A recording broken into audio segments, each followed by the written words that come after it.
British Advanced Pain Clinic, నొప్పి మాయం surgery దూరం. For appointments 9155515563. IPL 2025 ఆక్షన్ లో రికార్డులు క్రియేట్ చేయడమే కాదు, అద్భుతాలు కూడా చోటు చేసుకున్నాయి. రిషబ్ పంత్ ని 27 కోట్లకి వేలంలో గెలుచుకుంది లక్నో టీం. ఇక వైభవ్ సూర్యవంశీ ఒక talk of the IPL season గా మిగిలిపోయాడు. 13 ఏళ్ల వైభవ్ సూర్యవంశీని 1,10,00,000కి రాజస్థాన్ రాయల్స్ గెలుచుకుంది. ఓవరాల్ గా ఇలాంటి అద్భుతాలకి నిలవైనటువంటి IPL 2025 ఆక్షన్ తర్వాత IPL సీజన్ ఎలా ఉండబోతుంది? మనతో పాటుగా ఉన్నారు స్పోర్ట్స్ కామెంటేటర్ అనలిస్ట్ సుధీర్ గారు. సుధీర్ గారు, నమస్కారం. నమస్తే కవిత గారు, ఎలా ఉన్నారు? నేను బాగున్నాను, మీరు ఎలా ఉన్నారు? Moving on. మీకు తెలుసు కదా, మధ్యలోనే మా మదర్ స్వర్గస్థులైన తర్వాత మెల్లమెల్లగా కోలుకుంటున్నాం అసలు యాక్చువల్ గా. ఇప్పుడు దుబాయ్ లో ఉన్నాం. అంటే నేను ఇష్టపడే యాంకర్స్ లో మీరు ఒకళ్ళు అందులో డెఫినెట్ గా ఉంటారు. బికాస్ మిమ్మల్ని పెద్ద పెద్ద ఛానల్స్ నుండి చూస్తూ వస్తున్నాను. మీరు మీతో మాట్లాడుతున్నప్పుడు ఒక డిఫరెంట్ ఎక్స్పీరియన్స్, డిఫరెంట్ అనుభూతి ఉంటుందండి, no doubt about. Thank you Sudheer గారు, థ్యాంక్ యూ.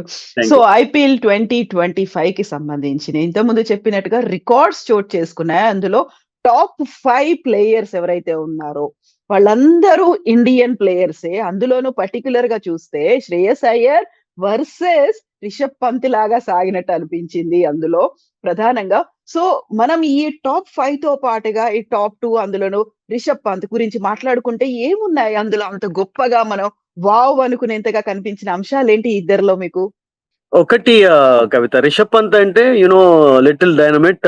అతడు క్రికెట్ లో అడుగుపెట్టినప్పటి నుండి, అంటే 2018 నుండి ఎప్పుడైతే ఈ ముస్తాక్ అలీ లాంటి టోర్నమెంట్స్ లో సెంచరీస్ సాధించి అందరిని ఆకట్టుకున్నాడు, అప్పటి నుండి ఒక డిఫరెంట్ పేరు బయటకు వచ్చింది అసలు యాక్చువల్గా. అండ్ ఆ తర్వాత ఈ showed it talent.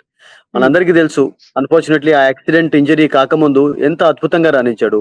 India England లో రాణించడానికి, ఆస్ట్రేలియాలో సిరీస్ గెలవడానికి ఈ was one of the reasons actually. అంటే మిడిల్ ఆర్డర్ లో, లోవర్ ఆర్డర్ లో వచ్చి ఇప్పుడు VVS లక్ష్మణ్ రిటైర్ అయిపోయిన తర్వాత అసలు యాక్చువల్ గా ఆ 4th, 5th పొజిషన్ అనేది టోటల్ గా ఖాళీ అయిపోయింది. అక్కడ ఎవరు వచ్చా గానీ, ఎంతమందిని ట్రై చేశా గానీ నోబడీ స్టక్, నిలదొట్టుకోలేకపోయారు అసలు. అటువంటి ఆ డౌన్ లో వచ్చి బ్యాటింగ్ చేస్తూ ఇండియా స్ట్రగుల్ అవుతున్నటువంటి ఇండియాను ఎన్నిసార్లు ఒడ్డెక్కించాడు. 70 for 4 ఉన్నప్పుడు scored runs, scored centuries. Wicket keeper గా ఇంత తక్కువ సమయంలో అన్ని సెంచరీలు సాధించి, తట్టు అతనిలో ఉన్న ఒక స్పెషల్ క్వాలిటీ ఏంటంటే ఏ ప్రెషర్ కు కూడా గురిగాడు అసలు. ఎటువంటి సిచ్యువేషన్ 90 for 8 ఉండనివ్వండి, అతనికి ఉన్న కాన్ఫిడెన్స్ ఏంటంటే ఇంకా 2 వికెట్స్ నాకు ఎవరైనా సపోర్ట్ చేసినట్లయితే 150, 180 వరకు ఇండియా స్కోర్ చేస్తుంది అనమాట. ఆ కాన్ఫిడెంట్ ఎప్పుడు అతనికి ఉండేది. సో ఈ డిడ్ దట్ మెనీ టైమ్స్. అంటే అలా కాకుండా ఇప్పుడు చూడండి, అంటే ఇప్పుడు రోహిత్ శర్మ తర్వాత ఎవరు కెప్టెన్ అవుతారు అనేది ఇప్పుడు డిస్కషన్స్ జరుగుతున్నాయి.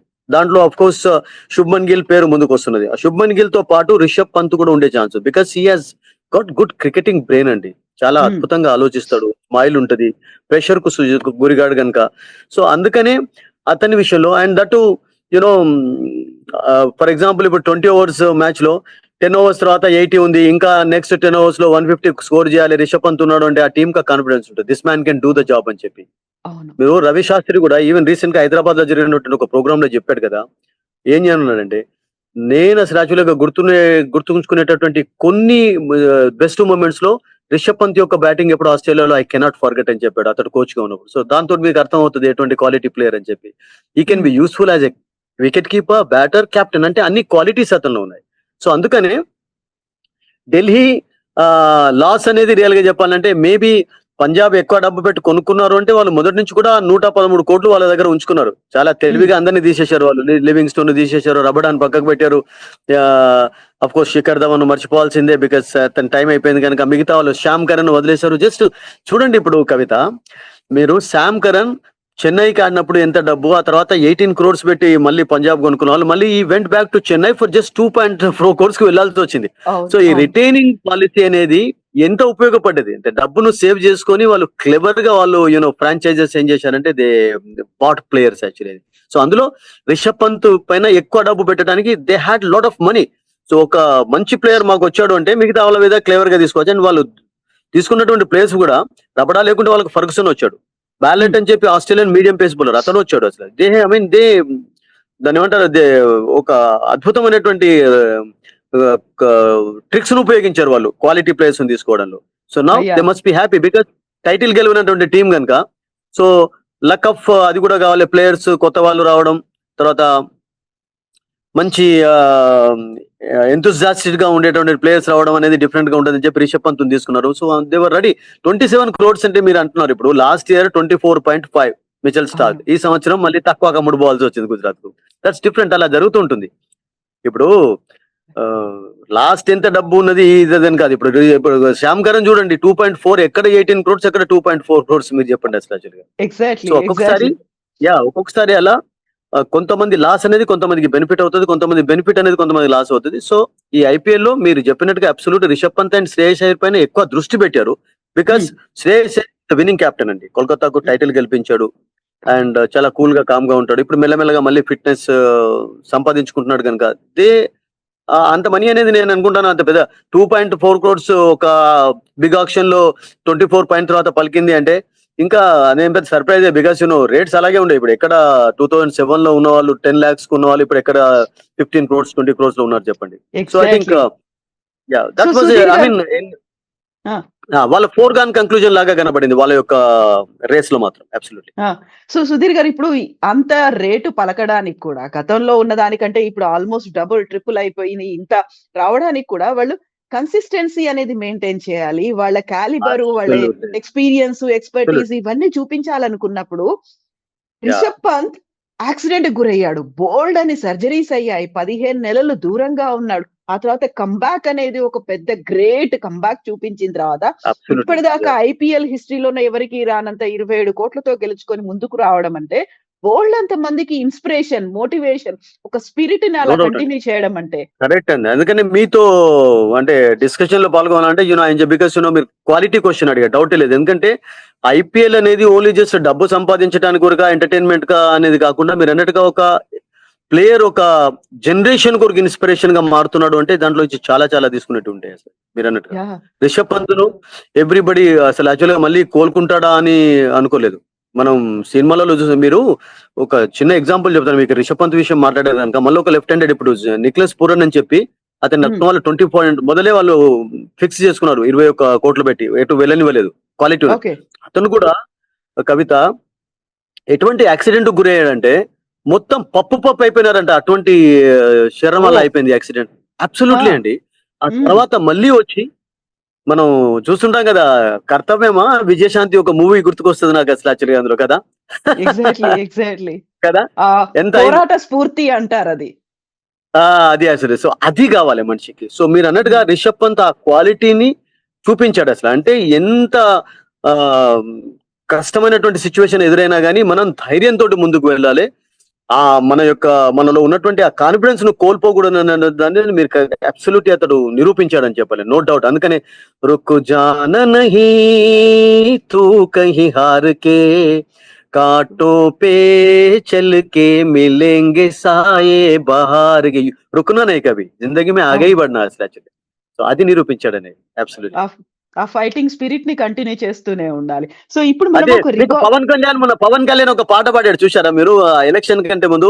మీకు ఏ పాట ఇష్టం అంటే జీవన్ మే తూ డర్న నహీ హిమ్మత్ వాలేకో హర్న నహీ అంటుంటాడు అసలు యాక్చువల్గా. అది కావాలి. ఆ హిమ్మత్ అనేది అతడు చూపించాడంటే అంటే అబ్సల్యూట్ మీరు అన్నట్టుగా ఒక స్ఫూర్తి అంటాం కదా, ఆ ఇన్స్పిరేషన్ గా మారాడు ఇటువంటి. అంటే ఎంత కష్టమైన సిచ్యువేషన్ వచ్చా గానీ మనలో కాన్ఫిడెన్స్ ఉంటే ఇప్పుడు మనం ఒక రికార్డు గురించి మాట్లాడుకున్నప్పుడు ఇంకొక అద్భుతం గురించి మాట్లాడుకోవాలి. ఆ అద్భుతం 13 ఏళ్ల వయసులో వైభవ్ సూర్యవంశీ రూపంలో IPL 2025 లో కనిపించింది. వెరీ యంగెస్ట్ క్రికెటర్ గా నిలిచిపోయారు. సచిన్ టెండూల్కర్ అంటే 16 ఏళ్లకు అనుకుంటాను కదా ఇంటర్నేషనల్ క్రికెట్ మ్యాచ్ లో కనిపించింది. ఇంటర్నేషనల్ క్రికెట్ లో సచిన్ టెండూల్కర్ కంటే కూడా మన ఇండియా నుంచి బట్ ఒక పాకిస్తానీ కుర్రాడు 13-14 ఏళ్ల సంవత్సరాల్లోనే అతడు టెస్ట్ మ్యాచ్ లోకి వచ్చాడు ఇంటర్నేషనల్ క్రికెట్ లో. బట్ 13 సంవత్సరాలకు మీరు అన్నట్టుగా వస్తున్నట్టు అంటే ఐపీఎల్ కు ఉన్నటువంటి బ్యూటీ అండి. ఐపీఎల్ అనేది ఒక డబ్బే కాకుండా ఎటువంటి ప్లాట్ఫామ్ ఏర్పరుస్తుంది అసలు. ఇప్పుడు ఎక్కడ అంటే మీరు సిటీలోనే ఉండి క్రికెట్ ఆడాలి, ఏదో గ్రౌండ్ కు లాల్ బహదూర్ స్టేడియం వెళ్ళి కోచింగ్ నేర్చుకోవాలి, ఉప్పల్ వెళ్ళి కోచింగ్ నేర్చుకోవాలి, పోయినాయి ఆ రోజులు అసలు. అది మీరు సడన్ గా ఎవరు లైమ్ లైట్ లోకి రావాలి, మీలో టాలెంట్ ఉంది అంటే you know this is the best platform. ఇప్పుడు చూడండి నితీష్ రెడ్డి, మనం మాట్లాడదాం, అతని మన తెలుగు కుర్రాడు. తెలుగు అబ్బాయి. మీరు చెప్పండి కవిత, మన లాస్ట్ ఇయర్ డిస్కస్ చేసినప్పుడు did we talk about him actually in any discussion అసలు actually గా నో మాట్లాడు అండి. తర్వాత బట్ ఎండింగ్ వరకు ఎలా మారిపోయినాడు, ఒక హీరోగా మారిపోయినాడు అసలు యాక్చువల్ గా. 70-60 స్కోర్ చేసిన తర్వాత కాన్ఫిడెన్స్ పెరుగుతూ వచ్చింది. తర్వాత ఇండియన్ టీమ్ లో T20లో స్థానం సంపాదించాడు. T20లో కూడా తన తడాకా చూపించాడు. అండ్ ఈ రోజు టెస్ట్ మ్యాచ్ లో పెర్త్లో ఇండియా గెలవడానికి ఫస్ట్ ఇన్నింగ్స్ లో ఆస్ట్రేలియాలో, అవును. అతను ఆ 41 రన్స్ అనేవి యాక్చువల్లీ సెకండ్ ఇన్నింగ్స్ లో ఇండియా 500 కొట్టడం పెద్ద అది కాదు. బట్ ఆ 50 రన్స్ క్వాలిటీ లీడ్ ఇండియాకు లభించింది అంటే because of this man and Rishabh Pant. ఇద్దరు విషయం మనం మాట్లాడుకోలేదు. సో అలా మీరు అన్నట్టుగా ఈ సూర్యవంశీ కూడా మనం వాళ్ళ ఫ్యామిలీ మెంబర్స్ కు యూనో కంగ్రాచులేషన్స్ తెలియజేద్దాం మీ డ్రీమ్ ఛానల్ ద్వారా. అది ఒక రికార్డే. అండ్ ఇటువంటి రికార్డ్స్ ఇంకా చూస్తుంటాం. అంటే స్పోర్ట్ లో ఎంటర్ కావడానికి పెద్ద 16 సంవత్సరాలే ఉండాలి, ఓటు వేయడానికి 18 సంవత్సరాలు ఉన్నటువంటి ఎటువంటి అవి ఏముండవు, కొలమానాలు ఉండవు. ఇఫ్ యూ హ్యావ్ టాలెంట్ అంటే దాన్ని ఏమంటారంటే అంటుంటాం కదా మనం, ఇంగ్లీష్ లో ఒక పదం ఉంది కదా, ప్రొడిజీస్ అంటాం కదా, లిటిల్ ప్రొడిజీస్ అంటాం కదా. So exactly is that type of personality. అంటే చాలా ప్రపంచంలో 14 సంవత్సరాలకు ఇంటర్నేషనల్ కెరియర్లు కూడా వచ్చిన వాళ్ళు ఉన్నారు. సో ఇప్పుడు ఐపీఎల్ లో మీరు అన్నట్టుగా జస్ట్ 13 years ఆఫ్ ఏజ్ అతడు వచ్చాడు అంటే ఎంత మెచ్చుకున్నా తక్కువ. అంటే ఐపీఎల్ లాంటి టోర్నమెంట్ అనేది మీకు ఒక డబ్బుతో పాటు మీకు ఒక అటువంటి ప్లాట్ఫామ్ ఏర్పరుస్తుంది అనేది క్లియర్ గా మనకు తెలుస్తుంది అసలు. So is going to be a star because చాలా అంత చిన్న వయసులో మీరు అన్నట్టుగా అంటే ఒక లైఫ్ లో అంటే మీరు చాలా రికార్డ్స్ సృష్టించాలి అంటే మీరు 25 years అప్పుడు 27 years ఇప్పుడు వచ్చినప్పుడు మీకు ఛాన్స్ ఉండదు పాపం. ఇప్పుడు మైకల్ హస్సీ లాంటి వాళ్ళు పాపం 29-30 years కి వచ్చి కూడా వాళ్ళు నిరూపించుకున్నారు వాళ్ళ టాలెంట్. ఒకవేళ అనిపిస్తుంది మనకు మైకల్ హస్సీ ఆస్ట్రేలియాలో 15 సంవత్సరాలకు సచిన్ టెండూల్కర్ లాగా ఆడుంటే ఎన్ని రికార్డులు సృష్టించేవాడు అని చెప్పేసి మూత మోగించి కదా. అంటే మీకు ఆ రికార్డ్స్ సృష్టించాను అనుకుంటే మీకు ఆ ఏజ్ అనేది మీకు it will benefit you actually. ఇప్పుడు లాంగ్ రన్, ఇప్పుడు 13 years అంటే ఒక సంవత్సరం ఫెయిల్ అయినా you can come back actually. ఇంకా నెక్స్ట్ 17 years 20 years వరకు ఇఫ్ ఈ కంటిన్యూస్, మీరు అన్నారు కన్సిస్టెన్సీ అన్నారు కదా, తన టాలెంట్ నిరూపించుకొని కన్సిస్టెన్సీ కనబరిస్తే I think sky is the limit for him. Sky is the limit. Exactly. ఇప్పుడు మనం వైభవ్ సూర్యవంశీ 13 ఏళ్ల బీహార్ అబ్బాయి గురించి ఎంత గొప్పగా మనం మాట్లాడుకుంటున్నామో, ఇక్కడే ఒక చిన్న అబ్జర్వేషన్ కనిపిస్తోంది సుధీర్ గారు. సచిన్ టెండూల్కర్ అబ్బాయి అర్జున్ టెండూల్కర్ అంటే ఫాదర్ లాగా ఉండేటి వాళ్ళు చాలా తక్కువ ఉంటారు. మనం ఇండియన్ క్రికెట్ లో మనం చూసింది రియల్ గా చెప్పాలంటే లాలా అమర్నాథ్ తర్వాత మహేందర్ అమర్నాథ్, సురేంద్ర అమర్నాథ్ మాత్రమే ఆ కొడుకులు అంతకంటే ఎక్కువగా పేరు తెచ్చుకోవాలి. కనిపించింది. మహేందర్ అమర్నాథ్ 83 వరల్డ్ కప్ గెలవడానికి ఎవరు కారణం అండి?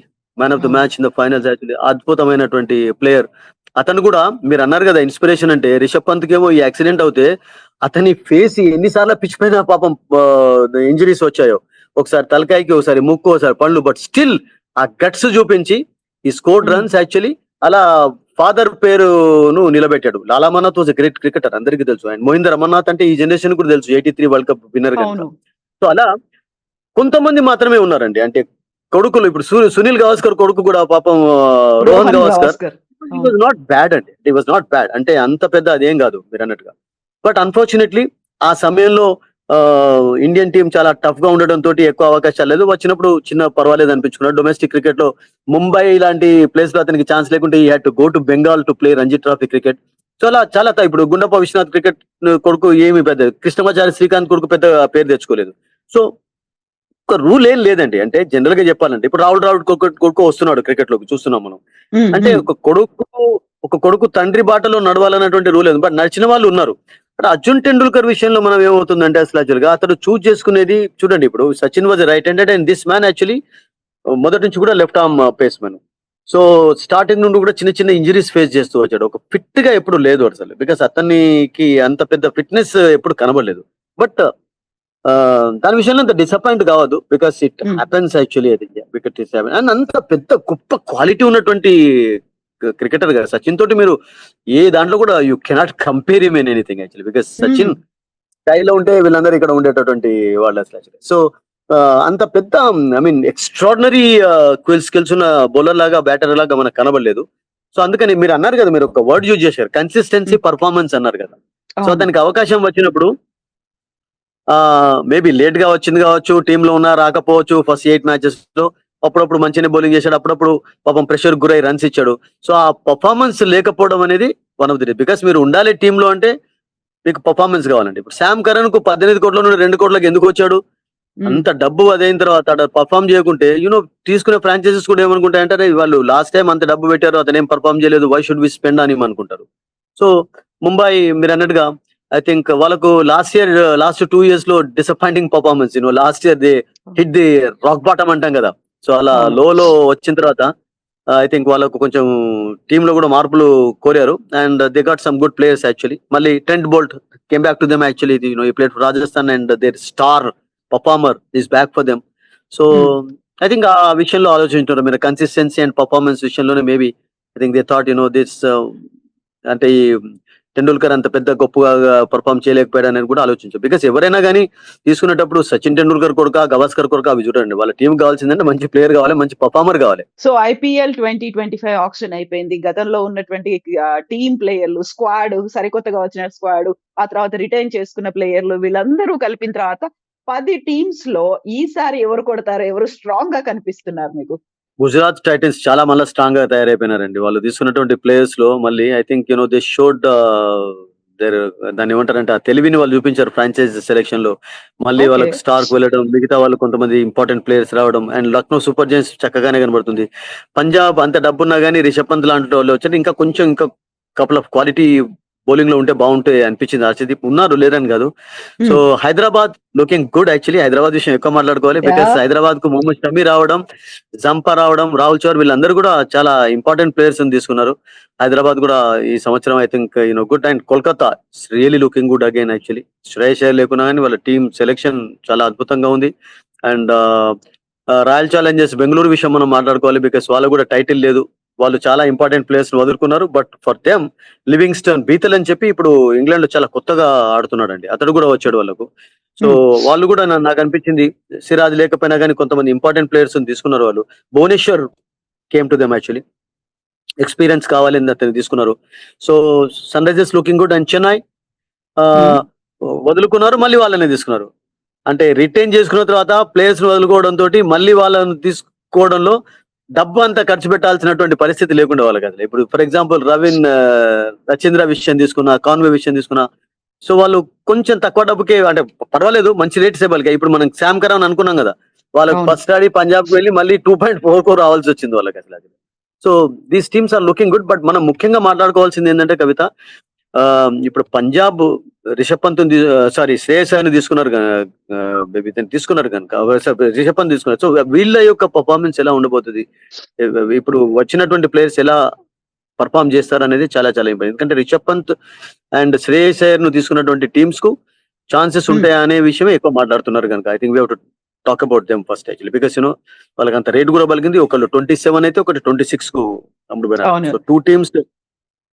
ఎందుకంటే ఢిల్లీకి ఆడిన ప్లేయర్స్ వీళ్ళిద్దరు కూడా స్టార్టింగ్ లో, ఇప్పుడు డిఫరెంట్ ఫ్రాంచైజెస్ లో ఉన్న వీళ్ళిద్దరు both player for Delhi actually. So I think they should do some magic for them అనిపిస్తుంది టీమ్స్ కి.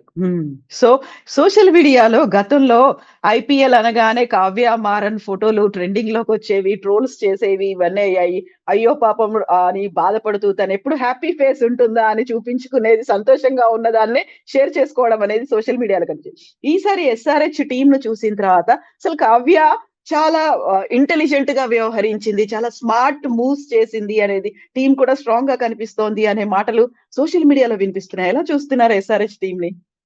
మీరు లాస్ట్ ఒక 5-6 years లో sunrisers Hyderabad performance has been good అండి. అంత ఎప్పుడు 19 నుంచి కూడా వాళ్ళు ఫైనల్లోకి వచ్చి ఓడిపోవడం చూస్తున్నాం, సెమీఫైనల్ లో వస్తున్నారు. ఒక సంవత్సరం ఏదో జస్ట్ డిసప్పాయింటింగ్ పర్ఫార్మెన్స్ కనబడిచారు. కానీ మీరు అన్నారు కదా, వేలల్లో మాత్రం హైదరాబాద్ ఎప్పుడు కూడా కొంచెం కన్జ్యూస్ గా బిహేవ్ చేస్తుంటారు. వాళ్ళు మనీ ఎక్కువ ఉంచుకుంటారు, మంచి మంచి ప్లేయర్స్ వస్తుంటారు వాళ్ళకి అసలు యాక్చువల్గా.